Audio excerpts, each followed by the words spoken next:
إن شاء الله في الفيديو ده هنتكلم عن أنواع الشبكات. تمام. مش كل الشبكات بتكون زي بعض، في شبكات صغيرة زي مثلا اللي بتتعمل جوه البيت أو شركة، وفي شبكات كبيرة جدا بتربط العالم كله ببعض. عشان كده في عالم الشبكات في أنواع مختلفة، وأشهر نوعين هما اللان والوان.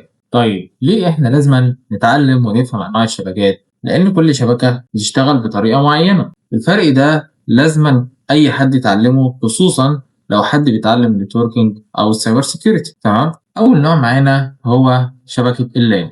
كلمة لان هي اختصار للوكال اريا نتورك. تمام. ودي معناها شبكة محلية صغيرة، ودي بتكون مثلا زي الشبكة اللي عندك في البيت أو الشبكة في شركة أو مدرسة. في شبكة اللان الأجهزة بتكون قريبة جدا من بعض ومتوصلة بنفس الراوتر أو السويتش، وعشان كده بتكون التواصل بينهم سريع جدا لأن المسافة بين الأجهزة بتكون صغيرة. يعني مثلا لما الموبايل واللاب بتوعك يكونوا متوصلين على نفس شبكة واي فاي، كده أنت في شبكة لان. تمام. طيب والنوع التاني اللي معانا هو شبكة الوان، وهي اختصار لوايد اريا نتورك، يعني شبكة كبيرة جدا.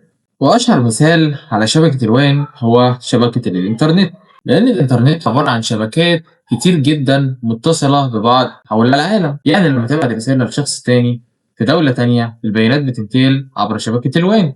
تمام. طيب إيه الفرق بين شبكة الوان وشبكة اللان؟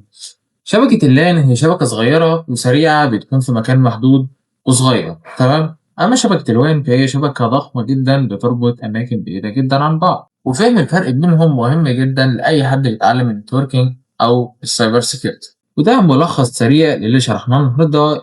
أول نوع معانا من أنواع الشبكات هو اللان، وهي بتكون شبكة صغيرة في مكان صغير، بتكون سريعة. مثال على كده الشبكة اللي بتتعمل في البيت أو شركة أو مكتب. تاني شبكة معانا وهي شبكة الوان، وهي بتكون شبكة كبيرة جدا بتوصل بين دول وقارات، وأشهر مثال عليها هو الإنترنت.